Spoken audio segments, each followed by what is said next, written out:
Hi friends, कैसे हैं? उम्मीद करें कि आप अच्छे होंगे, आपकी तैयारी भी अच्छी चल रही होगी। आज हम भूगोल का अगला टॉपिक लेकर के आए हैं, धरातल की विभिन्न स्थलाकृतियां। यानी धरातल पे कैसी कैसी आकृतियां हैं, इसको हम पढ़ेंगे। तो आप विभिन्न स्थलाकृतियों की बात करें तो ये 3 प्रकार की स्थलाकृति धरातल पे देखने को मिलती है: पर्वत, पठार और मैदान। अब यह देखते हैं कि ये पर्वत, अब इसमें डिस्कस करेंगे कि पर्वत कौन कौन से होते हैं, कितने प्रकार के होते हैं, पठार के विषय में डिस्कस करेंगे और मैदान के विषय में। तो फिलहाल आज मैं चर्चा करूंगा पर्वत। तो इससे पहले आप ये जानेंगे कि पर्वत, पठार और मैदान किन्हें कहते हैं। तो देखेंगे, ऊंचाई जब भी हम मापते हैं, ऊंचाई के आधार पे हम इसको वर्गीकृत करेंगे, ऊंचाई के आधार पे इसको हम बांट के पढ़ते हैं। तो समुद्र तल आप देखेंगे, ऊंचाई हमेशा समुद्र तल से नापी जाती है। तो ये है आपका समुद्र, और समुद्र तल से जब ऊंचाई स्थलीय भाग का 150 मीटर से लेके और 300 मीटर तक हो, कितना हो? 150 से लेके 300 मीटर ऊंचाई वाला हिस्सा समुद्री तल से, यह मैदान कहलाता है। क्या कहलाता है? मैदान कहलाता है। और ये देखिए, एन एवरेज की बात किया जा रहा है, पूरे पृथ्वी की बात की जा रही है। हम भारत के सापेक्ष देखेंगे तो 50 मीटर समुद्री तल से ऊंचाई पे मैदान हो जाता है। फिर यहां से हम देखेंगे कि 300 से लेके 600 मीटर तक की ऊंचाई यदि हो, 300 से लेके कितने 600 मीटर की ऊंचाई हो, तो वह हिस्सा पठार कहलाता है। क्या कहलाता है? पठार कहलाता है। यानी समुद्र तल से यदि धरातल की ऊंचाई, स्थलीय भाग की ऊंचाई 300 मीटर से लेकर 600 मीटर तक है, तो वह पठार कहलाता है। ये पूरे एवरेज की बात कर रहा है। जबकि हम बात करें कि भारत में तो ये 600 से लेकर 900 मीटर तक है। अब इसके बाद से 600 से ऊपर जब ऊंचाई पे बढ़ते हैं, इसकी समुद्र तल से ऊंचाई होगी, तो यह आपका पर्वत हो जाएगा। क्या हो जाएगा? पर्वत हो जाएगा। यानी 600 मीटर से अधिक एवरेज की बात कर रहा है, ये होता है आपका पर्वत। आज हम इसी पे चर्चा करेंगे, पर्वत। आइए बात करते हैं पर्वत की। पर्वत कौन कौन से होते हैं, कितने प्रकार के होते हैं। तो ये देखेंगे, पर्वत 4 प्रकार के होते हैं: वलित पर्वत, अवशिष्ट पर्वत, ब्लैक पर्वत और ज्वालामुखी पर्वत। तो पहला आप बात करेंगे वलित पर्वत का। वलित पर्वत किसे कहते हैं, इनका निर्माण कैसे होता है। तो वलित पर्वत को अंग्रेजी में फोल्ड माउंटेन भी कहते हैं। तो अब देखिए, ये इनकी रचना होती है, ये पृथ्वी के आंतरिक शक्तियों से धरातल की चट्टानों को मुड़ जाने से बनते हैं। यानी कि आपको पता है कि ये प्लेट विवर्तनिक का नियम आप पढ़े होंगे तो जानते होंगे कि इसमें प्लेट 3 प्रकार की गति करती है। ये धरातल, देखिए सबसे पहले ये देखेंगे कि ये पृथ्वी की आंतरिक भाग तक हम जाएंगे तो 3 हिस्सों में बटी हुई है। ऊपर वाला हिस्सा भूपर्पटी कहलाता है, जो ठोस अवस्था में है। बीच वाला हिस्सा मेंटल कहलाता है, जो द्रव वाला अवस्था में है। और तीसरा होता है कोर।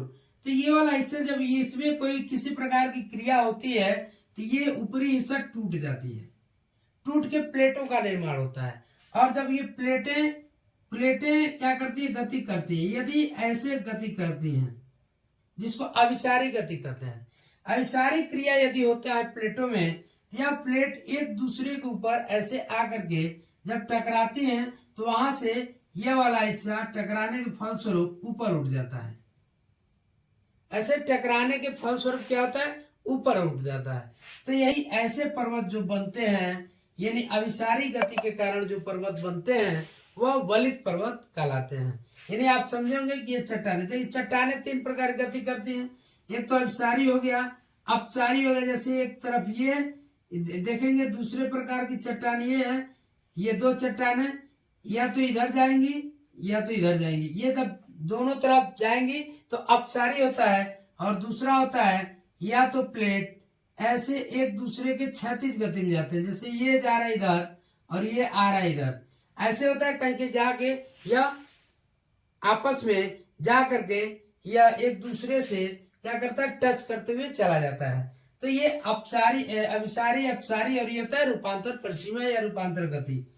अभी ये देखेंगे कि अभिसारी गति के कारण फोल्ड माउंटेन का निर्माण होता है, वलित पर्वत का निर्माण होता है। अपसारी ये जब प्लेटें एक दूसरे से दूर जाती हैं तो वहां पे जो ज्वालामुखी क्रिया का निर्माण होता है, और ऐसा गति रूपांतर का जब होता है तो ऐसे में भूकंप आता है। तो आप देखेंगे कि वलित पर्वत का निर्माण कैसे हुआ। तो इस अपसारी गति के कारण प्लेटों के आपस में ऐसे एक दूसरे के पास आने के कारण इसमें दबाव बढ़ता है, ये ऊपर उठ गया, और यह ऊपर उठ गया तो वलित पर्वत का निर्माण हो। इसका उदाहरण की बात करें तो सबसे परफेक्ट उदाहरण है आपका हिमालय पर्वत, जो कि भारत में है। यह सबसे परफेक्ट उदाहरण है। ये हिमालय एक वलित पर्वत है, और इसको नवीन पर्वत भी कहते हैं, यानी नया पर्वत है, ये बना हुआ है। अब इसमें देखेंगे कि इसके हिमालय की बात करें तो हिमालय जहाँ आज ये माउंटेन है, इससे पहले कभी यहाँ पे सागर हुआ करता था जिसका नाम था टेथी सागर। चलिए उसकी बात हम आगे चर्चा करेंगे। हिमालय, जब हिमालय पढ़ेंगे तो उसको बताएंगे कैसे उसका निर्माण हुआ। दूसरा देखिए वलित पर्वत का उदाहरण है आपका रॉकी पर्वत। रॉकी पर्वत जो कि पश्चिमी कैल्डेरा यूएसए में पाया जाता है। और तीसरा है आल्पस। आल्पस पर्वत जो है यह भी एक प्रकार का वलित पर्वत है जो यूरोप में पाया जाता है। और तीसरा है आपका एटलस। ये फेमस पर्वतें हैं, प्रमुख पर्वतें हैं जहां से परीक्षा में आपसे क्वेश्चन पूछे जाते हैं। एटलस पर्वत किस, जैसे पूछ दिया एटलस पर्वत किस पर्वत का उदाहरण है, अवशिष्ट का, वलित का, या आपका ब्लॉक का, तो आप कहेंगे वलित पर्वत का। ऐसे ही ग्रेट डिवाइडिंग रेंज जो ऑस्ट्रेलिया में है, यह भी वलित पर्वत का उदाहरण है। दूसरा अब आप बात करेंगे अवशिष्ट पर्वत का। अवशिष्ट पर्वतों का निर्माण कैसे होता है, तो ये देखिए ये पर्वत चट्टानों के अपर्दन के फलस्वरूप निर्मित हुए हैं। कैसे कि पहले आप देखेंगे ये वाला पर्वत की स्थिति ये होती है, लेकिन बाद में अपर्दन होने के कारण इसमें क्या होता है, ये वाला रेंज धीरे धीरे या टूट के और बाद में ऐसे ऐसे का भी निर्माण हो जाता है। ऐसे ये आकृति भी क्या होती है, बन जाती है, ये समतल हो जाता है। ये ऊपर से हिस्सा टूट करके अपर्दन हुआ, और अपर्दन होने के कारण ये समतल हो गया और कहीं कहीं उठा ऐसे भाग रहता है। इसी को हम कहते हैं अवशिष्ट पर्वत। यानी अवशिष्ट पर्वत की बात करें तो यह सबसे प्राचीन पर्वत होता है, यानी प्राचीन पर्वत होता है। और बात करें उदाहरण की कि कौन से पर्वत अवशिष्ट पर्वत के उदाहरण है, तो अवशिष्ट पर्वत के उदाहरण है आपका भारत में अरावली पर्वत, जो कि राजस्थान, गुजरात, हरियाणा और दिल्ली तक फैली हुई है। साथ ही साथ अलेप्सियन जो यूएसए और कनाडा तक फैली हुई है। तीसरा बात करें भारत में ही है वह पूर्वी घाट और नीलगिरी की पहाड़ी, ये अवशिष्ट पर्वत के उदाहरण हैं। यानी ये देखिए ये अभी बताया कि क्या होता क्या है, ये जैसे मान लीजिए चट्टाने हैं, और चट्टाने अपर्दन क्रिया होने के कारण ये टूट गई, ऐसे बन गई। तो ये बीच वाला हिस्सा कहीं कहीं समतल वाला हिस्सा होता है, काफी दूर कहीं कहीं उठे हुए भाग होते हैं, ये प्राचीन होते हैं। इसमें अपर्दन की क्रिया होती रहती है, टूटते फूटते रहते हैं। अब हम बात करेंगे तीसरा ब्लॉक पर्वत की। तो ब्लॉक पर्वत का निर्माण कैसे होता है, इसके कौन कौन से उदाहरण देखिए। ब्लॉक पर्वत का निर्माण चट्टानों में स्थित भ्रंश के कारण होता है। यानी कह रहा है कि चट्टानों में स्थित भ्रंश के कारण ब्लॉक पर्वत का निर्माण होता है।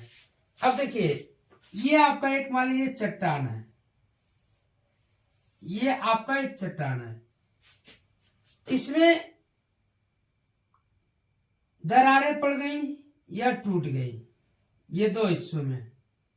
अब वह ये टूटने के कारण ये नीचे की तरफ धंस गई। अब ये नीचे धंसेंगी तो बीच वाला हिस्सा क्या होगा, ये ऊपर ही रहेगा। जैसे कि आप देखेंगे ये जब टूट के नीचे धंसी तो ये इसका जो आकृति बनेगा ऐसे बन जाएगा, ये वाला आकृति, यानी टूट के ये नीचे धंस गई और ये वाला हिस्सा ऊपर आ गया। तो ये जो पर्वत बनेगा, ये वाला हिस्सा, यही पर्वत कहलाएगा ब्लॉक पर्वत। क्या कहलाएगा, ब्लॉक पर्वत। के कारण, भ्रंश मतलब होता है टूटने के कारण, ये चट्टानें जब टूटती हैं, टूट के ये वाला हिस्सा नीचे धंस जाता है, ये वाला बीच वाला हिस्सा ऊपर आ जाता है, तो ये उठा हुआ भाग होता है, यानी यह पर्वत का निर्माण करता है। तो यह पर्वत जो होता है वही कहलाता है ब्लैक पर्वत। इसकी उदाहरण की बात करें तो सतपुड़ा पर्वत जो कि भारत में स्थित है, यह इसका ब्लैक पर्वत का उदाहरण है। बास्चे जो फ्रांस में है, यूरोप महाद्वीप में है, यह भी आपका ब्लैक पर्वत का उदाहरण है। ब्लैक फॉरेस्ट जो जर्मनी में है, यह भी आपका ब्लैक पर्वत का उदाहरण है। और सियरा नेवादा यह संयुक्त राज्य अमेरिका में है, यह भी ब्लैक पर्वत का उदाहरण है। साल्ट रेंज जो कि पाकिस्तान में है, यह भी ब्लैक पर्वत का उदाहरण है। प्यारे मित्रों, अब चौथे हम बात करेंगे चौथे पर्वत की। चौथा पर्वत ज्वालामुखी पर्वत। ज्वालामुखी पर्वत का निर्माण कैसे होता है? प्यारे मित्रों, अभी तक आपने इस चैनल को सब्सक्राइब नहीं किया है तो प्लीज चैनल को सब्सक्राइब कर लीजिए और बेल आइकन का बटन जरूर दबा दीजिएगा ताकि प्रत्येक वीडियो आप तक सबसे पहले पहुंच सके। आइए बात करते हैं ज्वालामुखी पर्वत का। ज्वालामुखी पर्वत का निर्माण कैसे होता है?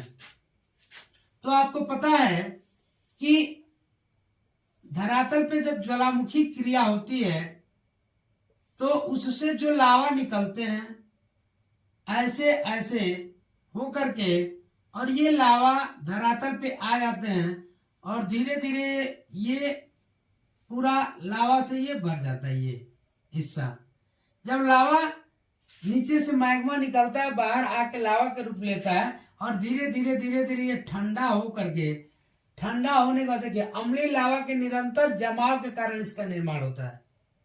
यानी ये लावा जैसे जैसे धीरे धीरे क्या होते हैं, जमते जाते हैं, ठंडा होते जाते हैं, एक के ऊपर एक, एक के ऊपर एक, तो ये वाला हिस्सा ऊंचा उठा हुआ ये पर्वत के जैसा एक निर्माण हो जाता है और यही कहलाता है ज्वालामुखी पर्वत। यानी इसका निर्माण ज्वालामुखी क्रिया के कारण होता है। यानी ज्वालामुखी पर्वत का निर्माण किससे होता है? ज्वालामुखी क्रिया के कारण होता है। अब इसमें बात करें इसका कौन कौन सा पर्वत ऐसा है कि जो ज्वालामुखी पर्वत है, तो उदाहरण में देखेंगे किलिमंजारो जो तंजानिया में है, अफ्रीका महाद्वीप में है, यह ज्वालामुखी पर्वत का उदाहरण है। दूसरा माउंट केन्या जो केन्या में स्थित है। तीसरा है फ्यूसियामा, ये वाला देखिए, ये फ्यूजियामा या फ्यूसियामा, ये वाला कई बार आपसे पूछा गया है परीक्षाओं में, यह कहाँ स्थित है या किस प्रकार का यह पर्वत है। तो फ्यूजियामा यह जापान में स्थित है और यह एक ज्वालामुखी पर्वत का उदाहरण है। कोटोपैक्सी इक्वाडोर में है, यह भी क्या है? यह भी ज्वालामुखी पर्वत का उदाहरण है। प्यारे मित्रों, ये था आपका पर्वत और पर्वतों के प्रकार। प्यारे मित्रों, ये क्लास कैसा लगा प्यारा से कमेंट कर दीजिए, वीडियो को लाइक कर दीजिए और दोस्तों में शेयर कर दीजिए। मिलते हैं अगले क्लास में, अगले वीडियो में, अगले टॉपिक के साथ, यानी कि पठार और मैदान को लेकर के